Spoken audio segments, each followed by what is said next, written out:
كل نفس ذائقة الموت وإنما توفون أجوركم يوم القيامة فمن زحزح عن النار وأدخل الجنة فقد فاز وما الحياة الدنيا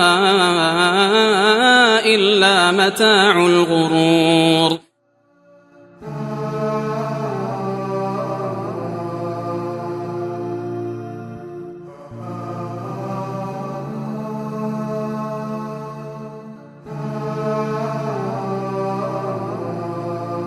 بسم الله الرحمن الرحیم. با عرض سلام و ادب و احترام خدمت همه شما بینندگان عزیز و ارجمند. عاقبت خاک گل کوزه‌گران خواهیم شد. ما انسان ها هر چقدر بزرگتر میشیم در ظاهر در حقیقت کوچکتر و کوچکتر میشیم، چون هر روزی که به عمر ما اضافه میشه و هر ماه و سالی که پشت سر میگذاریم یک روز یا یک ماه و یک سال از عمر ما کم میشه. اگر از ما بپرسن چقدر عمر داریم، نباید بگیم 30 سال، 40 سال، 50 یا 60 سال عمر داریم، بلکه باید بگیم 30 سال، 40 سال، 50 و یا 60 سال رو نداریم، چون اینها رفتند.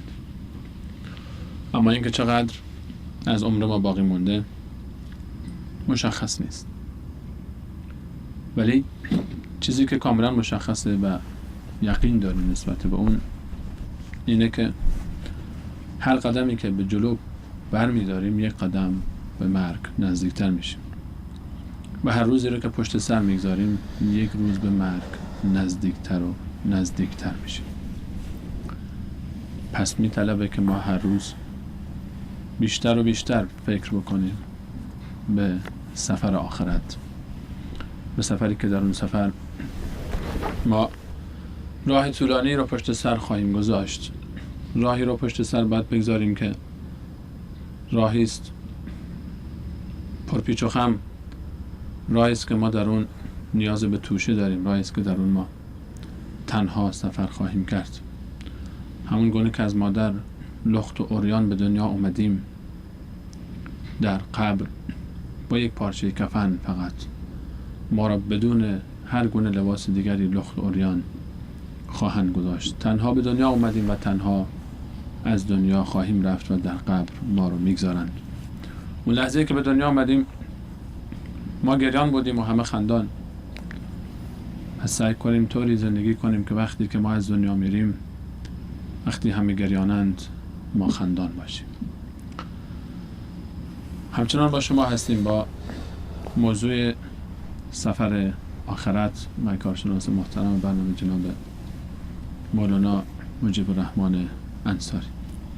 جناب مولانا خیلی مقدم عرض میکنم حضور شما. تشکر. الحمد لله رب العالمين، الحمد لله الذي هدانا لهذا وما كنا لنهتدي لولا أن هدانا الله، والصلاة والسلام على رسوله محمد وعلى آله وأصحابه ومن والاه. قال الله تبارك وتعالى في القرآن العظيم: فأعوذ بالله من الشيطان الرجيم. يا أيتها النفس المطمئنة ارجعي إلى ربك راضية مرضية فادخلی فی عبادی وادخلی جنتی. صدق الله العظیم. خدمت همه بینندگان عزیز و گرامی و علاقمندان برنامه سفر آخرت، خدمت همه عزیزان عرض و ادب و سلام و احترام دارم و همچنین خدمت جناب استاد بزرگوار. علیکم السلام و رحمت الله و برکاته. جناب مولانا، چرا ما با وجودی که یقین داریم نسبت به مرگ و هیچ کسی در روی کره زمین بلا استثنا شک نداره در این که میمیره، ما علی خصوص حالا خود ما مسلمان ها با وجودی که یقین داریم، ایمان داریم، با وجود اینکه آیات و احادیث رو باور داریم، میخونیم، تلاوت میکنیم، با وجود این که میبینیم دوره بر ما روزانه کسایی از دنیا میرن و ما به هر حال این رو هم به زبون میاریم که نوبت ما هم یک روز میرسه. چرا ازش غافلیم؟ چه چیزی سبب شده که ما از سفر آخرت، از سفری به این اهمیت، به این مهمی، سفری که به هر حال ما در دنیا مسافر این سفریم در اصل، فقط در یک ایستگاهی توقف کوتاهی داشتیم و مسیر و اصل و هدف اونجاست، چرا ما غافل شدیم از این مهم؟ بسم الله الرحمن الرحیم. واقعا سوال مهمیه که چرا دنیای فانیر، لذت‌های فانیر، اینها ترجیح دادیم بر دنیای باقی و لذت‌های باقی و با همه عالی، لذت‌های عالی. مهم اینه که ما این دنیایی که زندگی میکنیم، خود این دنیا و اصل این دنیا ما نفهمیدیم و ندانستیم، نشناختیم دنیا چرا نشناختیم؟ چون بیشتر مسلمان هایی که آخرت فراموش کردن یا قبر فراموش کردن، حشر، خلاصه هدف فراموش کردن، چون کمتر با قرآن آشنایم. اگر کسی قرآن عظیم الشان با تفکر، با تدبر، با او که حق قرآنه خوانده بشه، با او تلاوت بشه، یقینا توجه طرف آخرت میشه. ما لازمه که هر انسانی که میخواه رغبتش، شوقش، عشقش، علاقش به آخرت بیشتر بشه، باید دنیا رو بشناسه. ما زمانی به یک شی محبت پیدا میکنیم که او رو بشناسیم و زمانی هم از یک شی متنفر میشیم که او رو بشناسیم. جریان دنیا، ما دنیا از دیگه دریچه نگاه میکنیم، از دریچه‌ای که این جای لذت، جای عیش، جای نوش، جای استراحت، جای کیف و عشرت، خلاصه دریچه‌ای که نفس و شیطان به رو ما باز کرده و ما از اون دریچه نگاه میکنیم. الله سبحانه و تعالی در قرآن عظیم الشان زندگی دنیا هم خیر گفته هم شر. و انه لحب الخیر لشدید. منظور از خیر دنیایه، متاع دنیایه. در آیات زیاده دنیا هم حسنه گفته شده هم سیئه. در دنیا هر دو وجود داره، خیرم وجود داره، شرم وجود داره، زیبایی هم وجود داره، غیر زیبایی هم، حسن هم وجود داره، سیئ هم وجود داره. الله سبحانه و تعالی به ما تعلیم میده شما بگیم ربنا آتنا فی الدنیا حسنه و فی الاخرة حسنه. این شکل آخرت هم زیبایی خورداره و زیشتی خورداره. ولی ما در دنیا نگاه نکردیم که زیبایی دنیا چیه، خوشبختی دنیا چیه، راحتی دنیا چیه. آیات زیاده داریم که الله سبحانه و تعالی می فرمایه که زین للذین کفروا الحیات الدنیا. زین، زینت داده شده، زین للذین کفروا، برای اینهایی که کافر شدن این دنیا برای اینو زینت داده شده. کفروا الحیات الدنیا، زندگی دنیا پیش کافر زینت آرایش داره، زینت داره، جلوه داره و خلاصه دنیا جنت الکافر هم گفته شده، جنتیونه. اما مسلمان باید یک لحظه فکر کنه زین للذین کفروا الحیات الدنیا، خب این زینت داده شده برای کافر، اما برای مسلمان کجا زینت داده شده؟ حدیث رسول الله صلی الله علیه و آله میفرمایند که بهشت هر روز خود را آرایش میکنه. هر روز یعنی چی؟ هر روز زیبا و زیباتر میشه. برای کی؟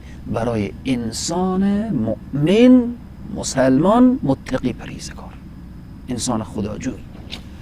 در دنیا رو وسیله رسیدن به آخرت خود قرار داده بوده، میرسه به هدف و مقصود خود که بهشته.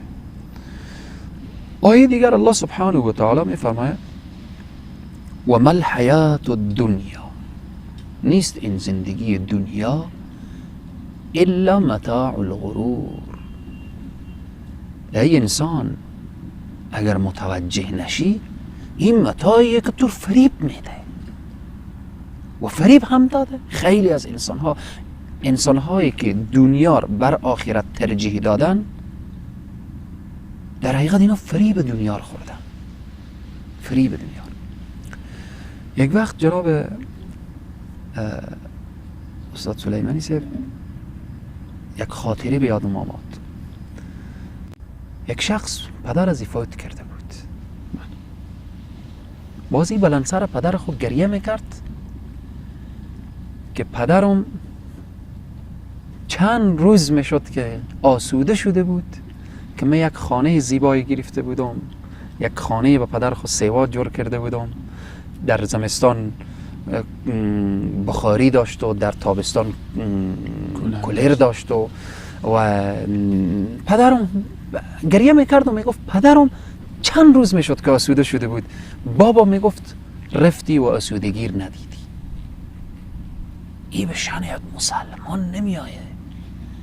باز من از بس که اونجا عصبانی کرد گفتم که سکوت کن. وقتی که او سکوت نکرد زیاد جیغ میزد، من از او گفتم پس تو به این قائلی که پدر تو فعلا رفته در آتش جهنم میسوزه؟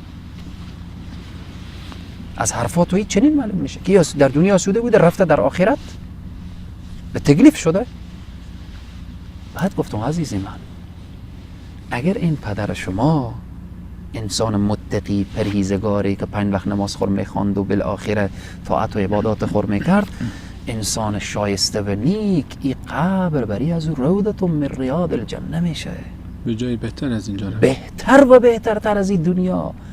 پدر تو از همه دردها، رنجها، مشکلات، مصائب، همه حزن و اندوه جدا شد، رفت به جایی که به او گفته میشه نوم که نومت العروس، بخواب، راحت بخواب. این ببینیم این فکر مسلمان امروز چرا چنین شده. این متاعی که او فریب داده. او فکر میکرد که این قبر شاید این خاکا باشه، پدر داخل خاکا گذاره. نه، این چشم ظاهری ما که این قبر رو میبینه، این قبر به این حالت نیه.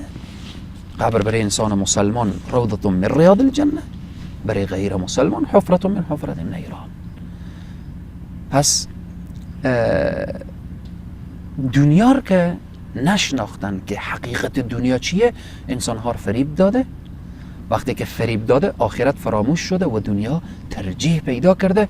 و امروز انسان ها خیلی واقعا بعضی وقت انسان خیلی به فکر میافته که بر سر قبرستان ها در حالت دفن یک انسان، او در اثنای دفن هنوز یک برادر با برادر دیگه یا غیبت میکنه یا بحث این دنیا داره، یا بالاخره بر سر قبرستان جنگرسو میرسه. این چیه؟ الا متاع الغرور. از این آیه خبر نداره که دنیا رو بشناسه که این دنیا یک متاع فریبنده. آیه دیگه الله سبحانه و تعالی میفرماید قل بگو، قل متاع الدنیا قلیل.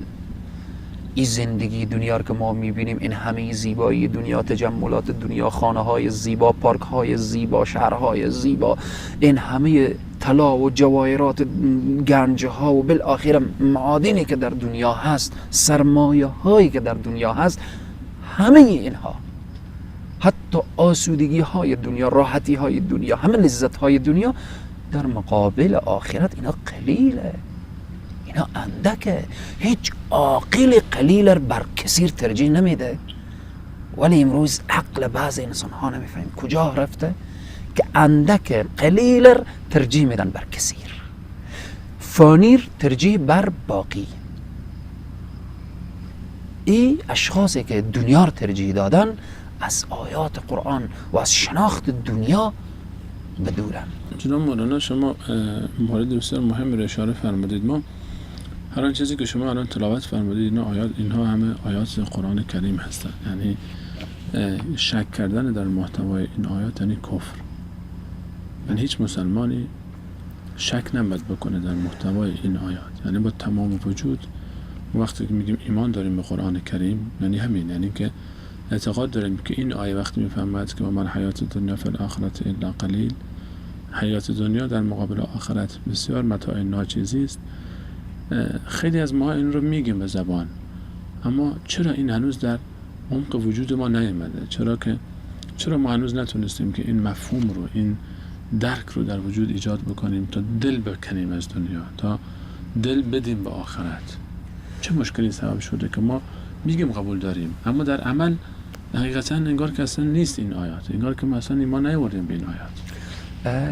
جناب استاد سلیمانی صاحب، چرا دنیا به فرمودی شما خود را اینقدر شیرین کرده در دلها و محبت؟ قاعده عادته که وصف هر چیزی که زیاد بشه. شما ببینید در بین جامعه خیلی اجناسیه که شاید هیچ کارآمد نداشته باشه ولی علاقمند زیاد داره. تبلیغات زیاده. به خاطری که او تبلیغات زیاد داره، تبلیغات از او زیاده، مردم به او رجوع کردن. تبلیغات دنیای سو اول که نفس داره، شیطان داره، و بعد از او هم جو و فضایی میبینیم در هر محفل مجلسی، در مسجد، در قبرستان، در بازار، در دکان، در حلقه درس و تدریس بحث دنیای. زیاد از دنیا گفتیم و گفتیم و گفتیم و گفتیم و گفتیم. این دنیا چکار شده؟ محبوب شده. ولی فرمودی شما که قبلا اشاره کردیم در یک محفل مجلسی، در یک جای مایم بحث موت و آخرت رو بالا کنیم، بابا میگه ما رو نمیگذاریم یک ساعت شاد باشیم.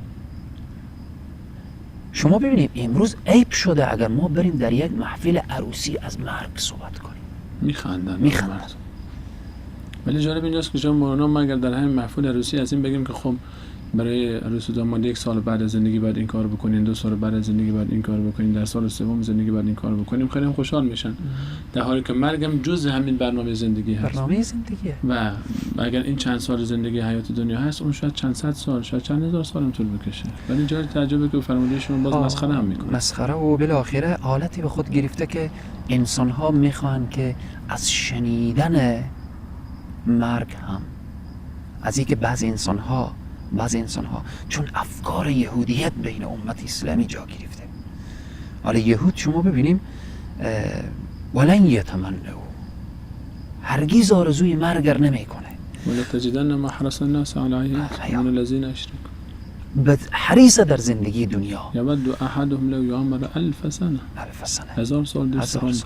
اما در بین امت اسلامی فکر یهودیت، نقشه یهودیت، برنامه یهودیت، حتی اشیا و اجناسی که در عقل و شرب برنامه یهودیت بین امت اسلامی رخنه کرده و فرهنگ یهودیت وارد کشورهای اسلامی شده. چون زیاد تبلیغات از اونجی محبت دنیا هم در دل مسلمان ها، در دل عده جا گرفته. پس راه حل از اینه که از همه بینندگان، از خواهر و برادر ما این خواهش رو داریم، ولو که به ما بخندن، ولو که ما استهزا کنن و تمسخر کنن، در هر جا میرسیم از آخرت بگیم، از مرگ بگیم، از موت بگیم، از لحظه سکرات موت بگیم، از نزع روح بگیم، از قبض روح بگیم، تا ای که توجه ما به طرف آخرت بشه. آیه قرآن هست که الله سبحانه و تعالی میفرماید و ذر الذین اتخذوا دینهم لعب و لهو. ترک کن او انسان هایی که گرفتن دین خیش را به بازی، به لهو و لعب. آنهایی که دین را به بازی گرفتن، مثل یهودیت، مثل مسیحیت، مثل ادیان دیگر، ترک بکن اینا رو. حتی اگر مسلمان دین اسلام به استهزا میگیره، اینا رو ترک بکن. اینها چه کار کرده؟ و غرتهم الحیات الدنیا. اینا دنیا فریب داده، اینا فریب دنیا رو خوردن. آیات زیادیه که ان الذين اتخذوا العجل سينالهم غضب من ربهم و ذلة في الحیات الدنیا. اونهایی که به طرف شرک رفتن، اعمال شرکانه، گساله پرستی کردن، به طرف شرک و اینها رفتن، اینا ذلت دنیا رو قبول کردن. این دنیا خاری داره، ذلت داره، اینها ذلت دنیا رو قبول کردن. و احادیث زیادی که در این باره ما اگر وقت داشته باشیم برای شناخت دنیا یک داستان هست. یکی از بزرگان دنیا رو تمثیل میکنه و مثالی بیان میکنه به یک زن. به یک زن میگه یک زن چادر زیبا پوشیده، کفش زیبا پوشیده، خب به اوج جوانی، قد بلند، بسیار فریبنده، در اول روزی از خانه بیرون میشه. خب عطرم زده و با به اصطلاح خب شیک و با مد روز میگرده. از خانه بیرون میشه، چند تا جوان دنبال ازی میفته. چند تا جوان که میفته، یک ساعت یک میره، جوان یکی بر میگرده میگه ما رو خسته میکنه، یکی بر میگرده، یکی دیگه بر میگرده، یکی میمانه دنبال ازی. از ابتدای روز تا به ظهر دنبال این زن میره که چقدر زیبایه، به او هدفی که داره مایه برسه. و وقت ظهر این خسته میشه، میخواه که برگرده. این زن استاده میشه، یک اشاره میده بیا، بازی امیدوار میشه. در مسیر راه پدر پیش روی میخوره، میگه بابا برو به فلان راه. حرف پدر گوش نمیکنه. مادر پیش روی میخوره، حرف مادر هم گوش نمیکنه، دنبال این روانه. اقوام و خویشاوندان میاین، با اینها جنگ دعوا، دنبال از این روانه. همه اینها دیق آزرده. وقت نماز میرسه، نماز ترک، روز ترک. از ابتدای روز هر لحظه که این جوان خسته شده میخوای برگرده، بازی زن یک اشاره میکنه بیا، بازی امیدوار میشه، محبت پیدا میکنه. از طلوع آفتاب تا غروب این دنبال این زن میره و شام این زن به دروازه خانه میرسه. اینجا جوان میگه که خیره، از صبح اگر خسته شدم، زله شدم، مندگیر تحمل کردم، همه اینها حال رسیدم به مقصود. خوشحال میشه.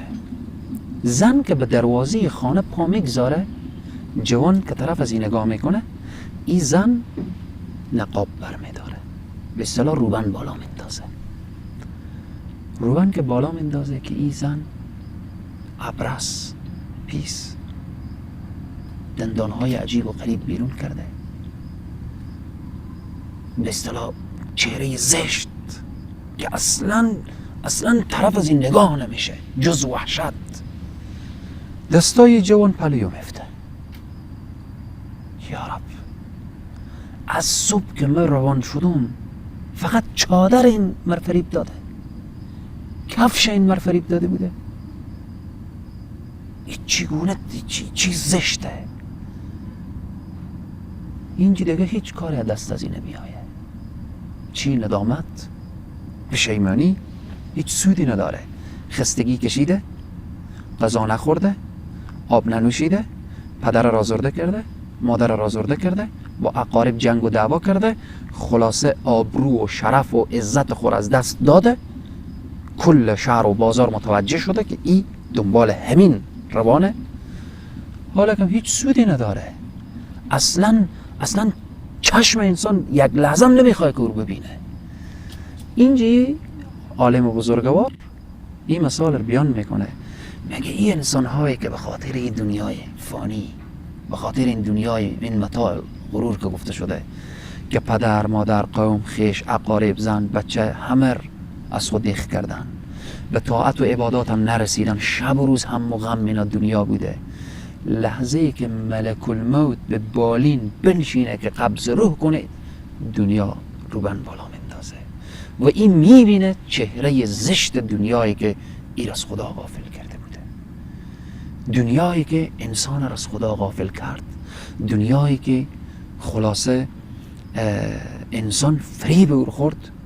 او در حقیقت شره که گفته شده و همون شره، اما دنیایی که انسان را به خدا برسانه، از او انسان مثبت استفاده کنه، در راه خیر استفاده کنه به وسیله دنیا. قارون هم دنیا داشت، عثمان ذوالنورین هم دنیا داشت. قارون دنیای داشت که فخسفنا به و بدار الارض شد، به زمین فرو رفت. عثمان ذوالنورین دنیای داشت که از او دنیا بهشت پروردگار خرید و خب بهشت را آماده کرد. پس انسان‌های امروزی هم وقتی ما میگیم مذمت دنیای مذمت داره که انسان را از خدا غافل کنه، از هدف و مقصود اصلی انسان را باز بداره، ولی دنیایی که او کمک کنه بر انسان، دنیایی که با آبادی قبر، با آبادی حشر، به آبادی خلاصه که انسان را برسانه به سر منزل مقصود که جنت الفردوسه، این دنیا در حقیقت نعمت عظیم و بزرگیه که خدای تبارک و تعالی دنیای همه ما دنیای خیر و خوبی و زیبایی بگردانه. خیلی ممنونم جناب مولانا. همینجور که بینندگان عزیز جناب مولانا فرمودن، حقیقتا شناخت چهره دنیا، چهره حقیقی دنیا با کمک خواهد کرد که بهتر زندگی بکنیم و بدونیم چطور تعامل بکنیم. اگر یک نگاهی به زندگی عزیزترین انسان‌های روی زمین یعنی انبیا بیاندازیم، می‌بینیم که اونها هیچ کدوم رغبتی به مال دنیا نداشتن و هیچ علاقه‌ای به مال دنیا از خودشون نشون ندادند. انبیای الهی که در زندگیشون جز سختی، جز مشقت، جز رنج و عذاب چیز دیگری ندیدند، به خاطر این بود که چهره حقیقی دنیا رو شناخته بودند. می‌دونستند اینجا یک گذرگاه است و یک محل آزمایش. دنیا فقط یک زمین کشاورزی و محل زراعت برای کسانی که شناختنش و یک فرصت برای اینکه انسان آمادگی بگیره برای آخرت خودش. انبیاء الهی هم میتونستن زندگی هایی داشته باشن که رفاه داشته باشه، که مال دنیا داشته باشه، که فقط بشینن و در دنیا مشغول باشن به حطام دنیا، اما چهره حقیقی دنیا رو شناختن و خوشنام و با نام نیک از دنیا رفتن. و چه بسا بسیار از اون عزیزان وقتی رفتن هیچ مالی از دنیا برای وارثین خودشون نگذاشتن و دست خالی رفتن. جناب مولانا، صحبت آخر شما رو با بینندگان عزیز میشنویم.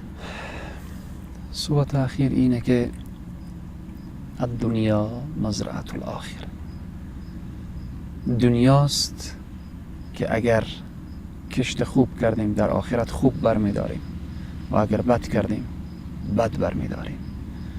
از همه عزیزان این توصیه هست برای همه عزیزان، برای خود و برای عزیزان که در دنیا بشتابید به اعمال صالحه، به اعمال مخلصانه.